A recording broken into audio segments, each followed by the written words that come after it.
Appreciate you guys being here.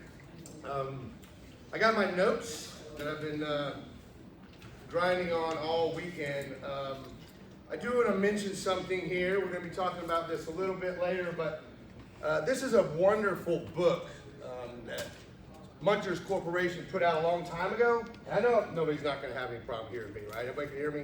All right, good. So we're going to talk about this book in just a little bit, but I just want to bring it to you guys' attention as we move forward on this. I got that. Thank you. Begin presentation, it says. Good. All right. So my name is Chris Page. I'm with Lincoln Associates. I've been doing this for a while now. A little bit about myself. Let me tell you, it's been a while since I've done a presentation like this. So I'm happy to be here. It's like 5-6 years ago, I was giving a presentation. I actually got booed out of the room. Yeah, booed me out of the room. It was getting kind of nasty too. I mean, they were hissing at me. They were throwing things at me. At one point, I almost ran out of the room in fear for my life. So 5 or 6 years ago, this happened. And ever since, I've never met a meaner group of third graders that I can see. All right, let me scratch that one off. I workshopped that joke, and everybody laughed. But okay, maybe everybody's a little too Was it with all your employees? Are you the boss there? You know what? I mean, I'm just here to have One of the rays. So, I was also thinking, I'm the 2 o'clock show, so I realized everybody's gonna be a little tired, a little bit of drowsiness going on. And I'm supposed to make this really bizarre, dry, cold, freezing topic exciting for you guys. So I'm thinking, how do I do that? Make it exciting, make it fun, make you guys a little jittery or whatever. And it came to me in a spell. I got you people 5-hour energy. All right, who wants one? There we go. Take it around, pass them along. Okay. Working with a bunch of engineers here. I appreciate that. So 5-hour energy is. All right, so we're going to be talking about psychrometrics in refrigeration. And how they impact each other. And I'm going to be making a bold assertion a little bit later. I want you guys to think about this because I want everyone to challenge me on it. If you learn nothing from me in the next 45 minutes or so, learn this. Add these 3 books to your library. Okay? You have the DH Handbook, again put out by Munchers. We're going to talk a lot about this. This is called Understanding Psychrometrics. And then, of course, the good old Refrigeration Handbook, 2010 version. 2022 version's no good. Just kidding. All right. So Don Gatley put together Understanding Psychrometrics. And I had the privilege and the honor to work with Mr. Gatley. He is the Yoda of psychrometrics. Unfortunately, Mr. Gatley passed away last year. It was a loss to us, psychrometric enthusiasts, but I can hear him in the great ASHRAE in the sky, preaching to everybody down here. Says, may the chart be with you. Keep the chart, Luke. So what is this? This is a psychrometric chart. Has anybody seen one of these before? Yeah, David's seen one. You're not even an engineer. That's good. All right. Certainly somebody around here has seen a psychrometric chart. Okay, Mr. Stover, thank you very much. You're dealing with a lot of refrigeration guys. Not a lot of them have seen psychrometric chart. And that is the point of my whole discussion today, is the psychrometric chart. And as another bonus on top of the 5-hour energies, my good friend Morgan here has printed out psychrometrics charts for everybody. So, there we go. You take a couple and pass it down. You guys will all get a kick out of this. So, when I got out of tech, I abandoned my ISYE roots and I jumped over to mechanical. And I got to admit, the first time I saw the psychrometric chart, I fell in love. Now, I realize it's a little odd to talk about falling in love with a chart, but it was one of the few things at that point that gave me a lot of information, and I didn't really have to hear anything from anybody about it. It's all right here in the chart. Whenever I break this out at parties, I seem to have a pretty good time. So all the chicks like to run away. And then me and my geek buddies get to talk about air properties. I mean, you guys ever been to one of these parties? Okay. Come join me one day. Okay. But the psychrometric chart holds all we need to know about the properties of air. So we're going to talk about this in better detail as we move along, but I want to make sure everybody understands that this is a very confusing chart, and not everybody understands it. So now comes to the part where I really do want to challenge the audience here. I'm going to make an assertion, and in your mind's eye right now, I want you to think to yourself, you flipped the assertion a little too early there, but anyway, think to your mind's eye and like challenge me on this, because I'm making a bold assumption here, and I want you to come out and challenge me that my assertion is untrue. So let's go ahead and flip the assertion now. And so what I'm stating in bold words here is that, if I can figure the pointer out, that there's a wide gap, a fundamental disconnect between those who understand and practice psychrometrics and those that design, install, and operate medium and low temp refrigeration systems. So think about that, okay? I want you to think about why I'm wrong here, and we're going to talk about that in a little bit later. There are some bold consequences for this. And again, this is based on my almost 28 years of doing this. Engineering, out in the field, talking with people. There are some bold consequences for refrigeration designers and engineers not understanding psychrometrics. Okay? So go ahead, Morgan, flip that. Got a couple definitions first, I'm sorry. So psychrometrics, what is it by definition? It is, again, the science and study of air properties. Okay? And then what is refrigeration? The process of cooling a space or a substance. Very simple definitions. For our purposes here, I am defining low temperature refrigeration. So low temperature refrigeration in my mind is from plus 50 degrees F to minus 40 degrees F. Now we'll talk about the consequences.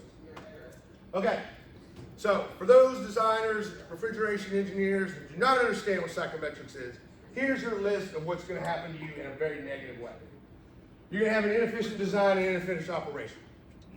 True fact, in my opinion. You're going to have an undersized or an oversized system. And in fact, there are often times where you have both at one time. Weird world out there, I'm sure. Non-performing systems that simply don't operate. Poor product quality. We see this all the time in food and bev. We also see it in DCs and storage applications and even grocery stores. Dangerous and hazardous work conditions. And folks, this is real. Please do not underestimate how that happens out when people don't understand psychrometrics. Product contamination, adulteration, without trying to be too dramatic here, sickness and death.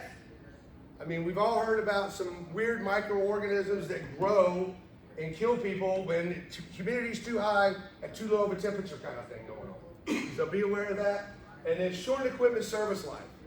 So again, refrigeration guys, you've got to understand psychrometrics here, because these are the consequences. And these are just 7 that I kind of read down momentarily as I was thinking about this. There are certainly others.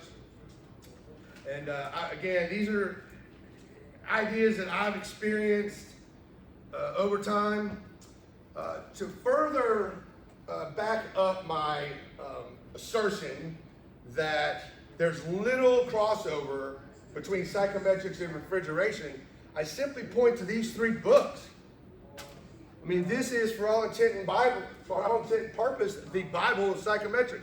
Little to no mention of refrigeration in here.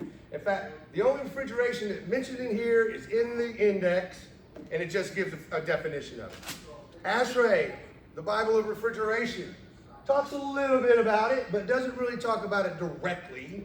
It talks about it in terms of latent heat diffusion or latent cooling or whatnot, but that's the only thing it talks on is just latent coming out of a process or a substance, but no talk about how do you design a refrigeration system with psychrometrics involved. And even the DH handbook here, that's been around forever, very little to no mention of how to design dehumidification systems with low temp refrigeration systems. And a lot of times, again, my assertion is the folks that know this thing back and forwards have never seen this one, and vice versa. Part of the reason for that I've uncovered, I believe, and I think that's our next section, right? Why does the disconnect exist? Chris, why would it exist? Well, oftentimes those who understand psychrometrics and love psychrometrics and study psychrometrics really applies to an air conditioning application. So like if we were actually air conditioning in this room right now, we would understand that you got to bring in enough outside air for all the people that are in here and get with CO2 dilution and that type of thing. That's a psychrometric analysis. There are a lot of times when you're talking about a really low dew point, say a battery production or something like that. Well, those folks know about psychrometrics really well, but have no clue on what an ammonia system is, or A2L refrigerants, or chillers, or anything else. They're basically looking at situations where the dew point is what's most important, not the refrigeration aspect. And then oftentimes, calculating or modeling moisture loads in refrigeration, medium and low temp applications is much more complex. It takes a lot more skill set in medium and low temperature applications. And so I've noticed that refrigeration designers either do not, will not, have not run these type of calculations right here to even understand what's going on. Oftentimes, when I'm dealing with a refrigeration designer, they like to talk about sensible loads, which we all get. There's a motor in the room, there's a person in the room, there's a chicken in the room. It's putting heat out to the space. What about that person? What about that chicken? How is it putting moisture into the space, for instance? Motors don't put moisture into spaces, but you hear my point. It's very rarely taken into account when they're running loads of that type.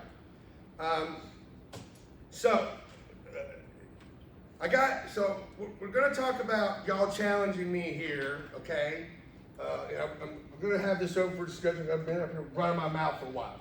But I do want to test the intelligence, not the intelligence, y'all are all intelligent, the knowledge of this audience, okay? So, I got 3 questions.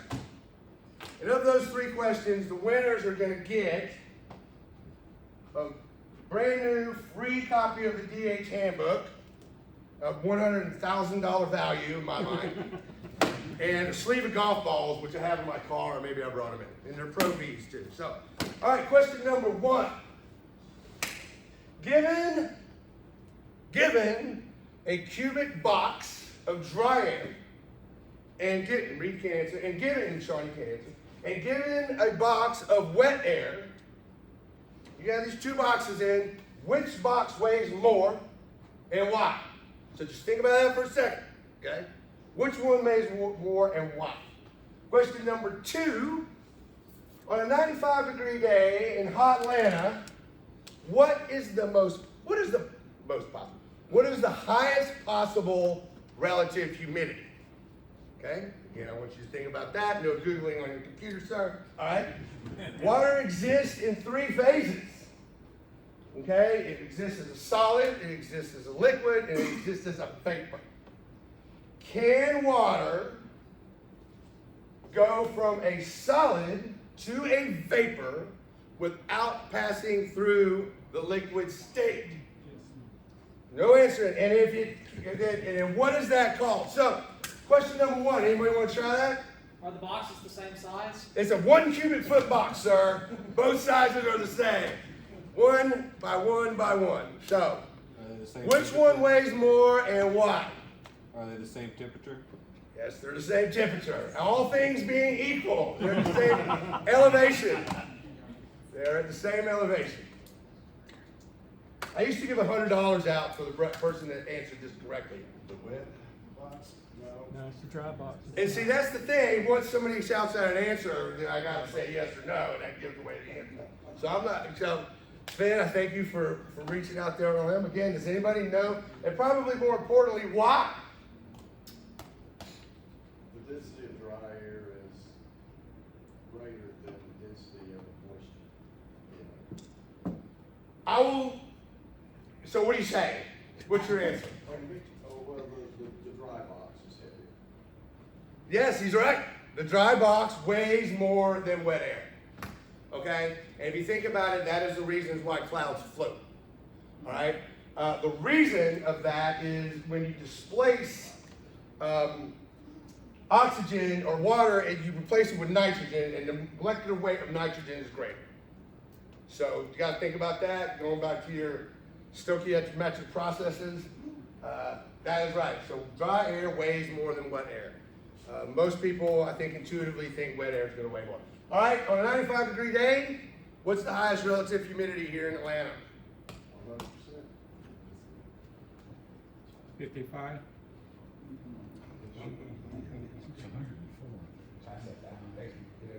Okay, anybody come up with an answer? Yeah, okay, so I heard it out there. It's about 51 to 52% relative humidity. Okay, so a lot of people, right, I can break out my psychrometric chart. All right, a lot of people, you'll hear them say, I live in Atlanta, it's 98 degrees and 100% relative humidity. That condition does not exist anywhere on planet Earth. Okay, so when ASHRAE actually has two design points when we're talking about outside air. One is designed for cooling, and the other one's designed for humidity. I use the 95 degrees because the actual relative humidity at 83 degrees is higher than that. Why is that? If you can envision, and the other thing of note, again on the psychrometric chart, designed for cooling 9576, and designed for humidity 83 138 grains. The lower 83 138 has a higher enthalpy, outside enthalpy, than does the design for cooling. So whenever good psychrometric designers are looking at a dehumidification application, we always use the higher enthalpy condition. But when it's 95 degrees outside here in Atlanta and a thunderstorm comes through, think about what just happened.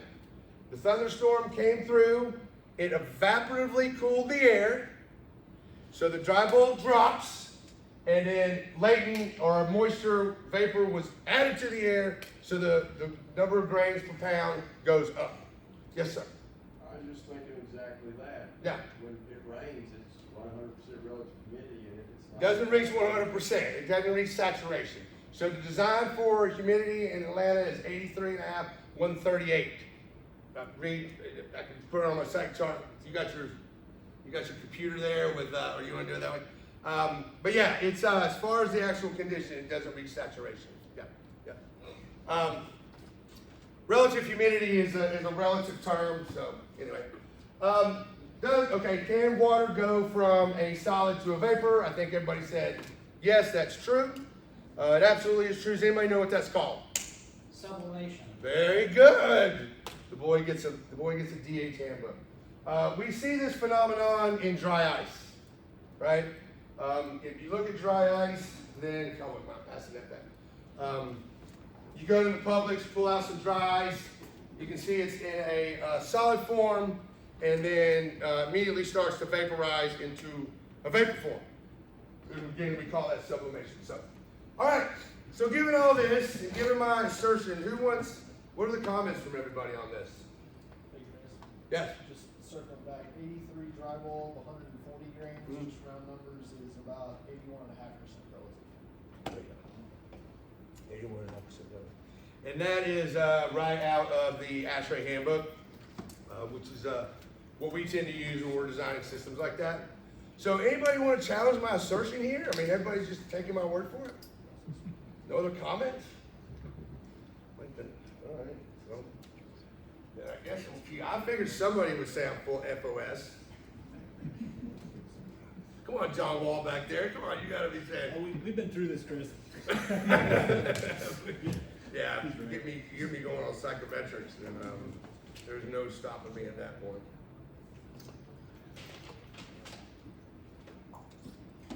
Okay.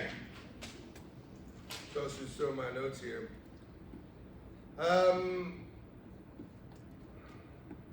All right. So given the condition, you can flip through there. Well, I want to talk about several applications that kind of back up what I'm talking about. And I basically call this refrigeration gone wild. So distribution centers. These are typically refrigerated spaces, and they're used for storage and distribution A lot of times it's for food, candy. We see it being used for pharma. We see it being used for different type of substances. For instance, I know I work a lot with a company called Carbon, and they have this web type surface substance that they use to make aircraft wings, and that has to be stored at minus 40 F at all times. So there's certain kind of substances that you need, don't need at those kind of temperatures. Ambient conditions for a DC play a major role in how that refrigeration system operates. So if you think about a typical DC, typically have the ambient sitting here, loading dock. Typical loading dock may be at plus 40, give or take. Then oftentimes you have that plus 40 degree dock married to a minus 10 or colder storage freezer or holding freezer. So what happens as the humid moist air comes in through the dock doors, what we typically see is fog and wet floors, to the point where people can't see each other. I mean, the fog gets that bad. I mean, if you imagine it's, again, hot and humid outside and the air's coming in, it clashes with a 40 degree cold space, you're asking for nothing but trouble there, okay? The next thing that happens is the 40 degree docks are then next to a minus 10 degree freezer. Relatively speaking, that 40 degree air has a lot more water vapor in it than that minus 10 degree box, okay? So as that water vapor comes in, we see iced floors, we see ice all around the door frames, we see a lot of ice build up on walls, we see a lot of ice build up on the product itself, and then we see a lot of ice and frost build up on the unit coolers or the evaporators. What does that cause for the most part? Again, worker and safety hazards with the wet floors and the ice floors. People walking around, they trip. I've seen forklifts come sliding across and bam, into walls, in the product.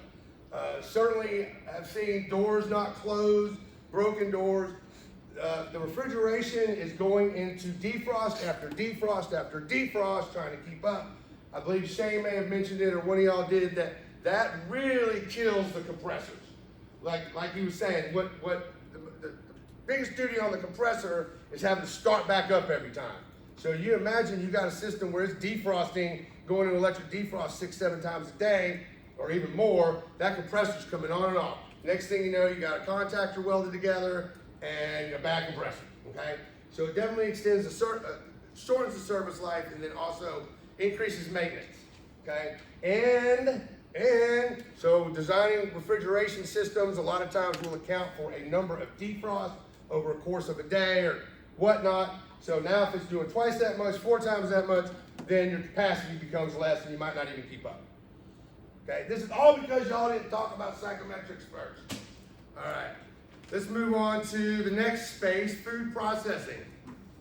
What am I talking about when I say food processing? Poultry, beef, bagel bites, cheesecake. I was actually at a restaurant putting this together. I was hungry as hell, and so this all came to me in a whim. But these food processing facilities tend to be very wet environments. I know Mart over there has been in a chicken plant or two. Yeah? I don't know. And I met Mart at a chicken plant a long time ago. So, I mean, they're constantly washing down. So if you imagine a typical chicken plant, you have the chickens coming in, they get eviscerated. From there, they move into a refrigerated space. So you have a hot, humid space next to a refrigerated space. They're constantly washing down in here. You got the chicken itself is giving off vapor. You got what chicken guys call chillers in there. They're also evaporating. So it's a very wet environment. I don't know that I've ever seen a refrigeration contractor run a moisture load on a chicken plant. That just doesn't happen. I mean, they'll look at how many motors are in there, and they'll look at how many people are in there, but they look about all the water being sprayed everywhere. They look at how much the chicken's giving off. No, so inevitably their systems are automatically undersized, and again, not going to function very properly. The other thing about food processing, oftentimes we talk about clean to dirty environments, okay? So in order to maintain a space positive to an adjacent space, oftentimes you have to bring in outside air, okay? Pump outside air here and let the pressure gradient move its way through. They underestimate the ambient condition almost 99 out of 100 times. Why? Because they use the condition for cooling, not for humidity. And so it's automatically under-designing the system. What happens here? What are the consequences of that? Probably the most dangerous is product adulteration. Product adulteration, what do I mean by that? Oftentimes you get hot, humid air coming in, it plates out on the surface above. We know that the surface above was clean, but you can't tell me the air that came in was clean. So when it plates out, it can drip onto the product and adulterate the whole batch. Okay, so think about that. You know, so that outside air, the air coming in needs to be calculated and accounted for. Again, you get slippery, wet floors. You can end up with poor product quality. We've seen cardboard boxes collapse. You know, we've seen packaging in and of itself become moldy and mildewy. And this is stuff that's going on the shelf, you know? And if we're not paying attention as consumers, guess what? We're gonna eat some moldy. There's also a penalty to be paid with regulatory compliance. The USDA will come in and shut the plant down if it's not within compliance. And then in terms of condensation and humidity control, FDA will come in on a pharmaceutical application, for instance, and they will give the DC or the plant here an excursion. An excursion can cost millions and millions of dollars. Because you basically got to stop what you're doing, throw everything away, and then recertify that the facility is able to produce that product under the FDA standards they were licensed to do. And then we're going to talk a little bit about refrigerated cases, because I promised my Target friend over here that I would talk about that. So if you go into a typical grocery store, you go into a Target or Walmart these days, they all have refrigerated cases. Just think about it, if the case is at -40 or -10, and you open up the door to a humid environment, typically the case is gonna fog, it's gonna, your consumer's not gonna be able to picture what's going on in there. I've seen, again, bad product itself because of high humidity adjacent to the refrigerated box. I've seen chocolate turn white, so as it sits in there in a humid environment, it's supposed to look like a Reese's peanut butter cup, but guess what, it doesn't. And then again, the same thing applies in a grocery store. You may have freezers and boxes right next to ambient spaces, which then can cause all kinds of havoc with your system. Okay, so what am I recommending to fix all of this? We're going to talk about it, and you guys just let me know if you got any questions on any of it. Develop and calculate moisture loads independent of sensible loads. So again, that means you want to isolate the moisture loads. Let's talk about a couple of those. Cardboard boxes, okay? You bring a cardboard box into a 50-degree room and it was an ambient, it wants to give moisture to the space, okay? That's just one thing.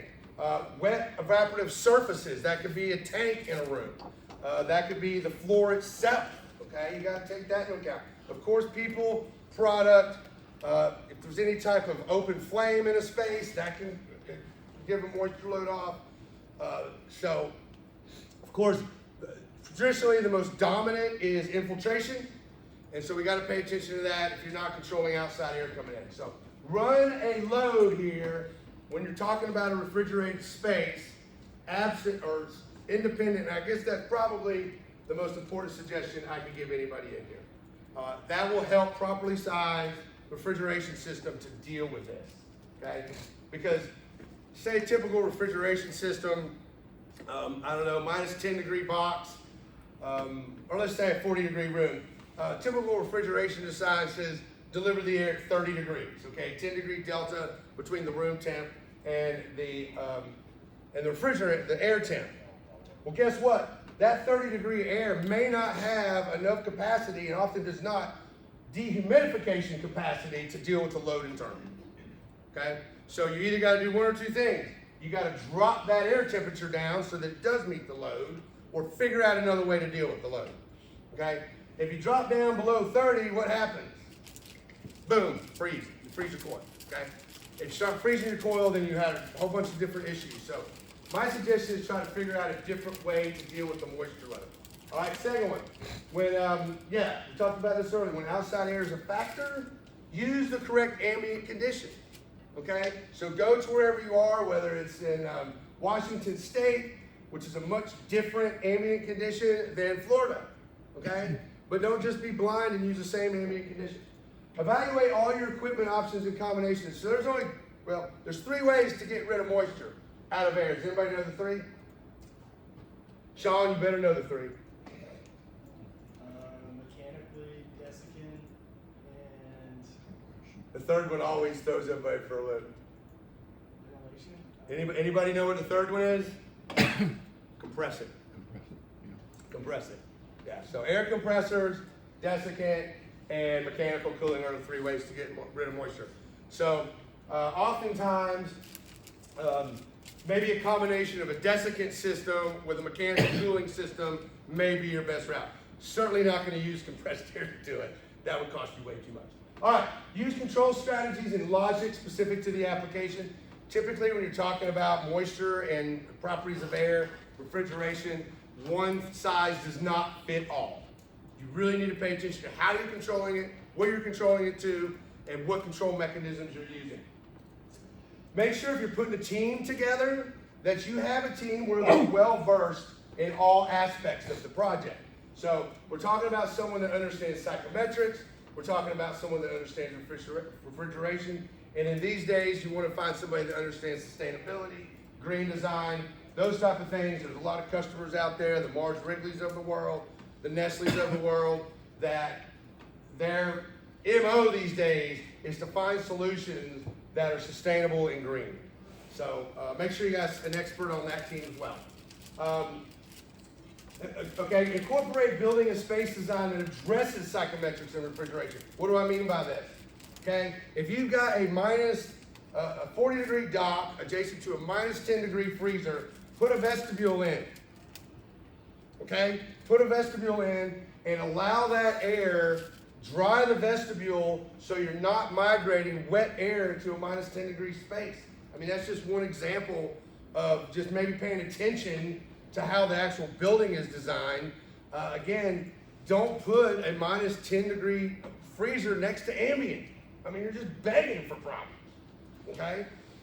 So make sure that if you're working with an architect, that your team bring these types of ideas up. It may seem a little weird to them, like, why are you doing this? Because we've never done that. Well, we're going to do it now. Well, because we're starting to pay attention to psychrometrics. Evaluate the products themselves, the packaging processes, and the impact on scrap and quality, okay? Again, I'm bringing up an example of cardboard. If cardboard is in a storage facility, you got a bunch of stuff in it, whatever, and it gets too wet, what's it gonna do? Collapse, okay? And then so we've seen boxes and boxes and boxes collapse to the ground because the cardboard got too wet. And that becomes absolute waste, okay? I got a customer, every time that happens, they fill this big old thing full of M&Ms.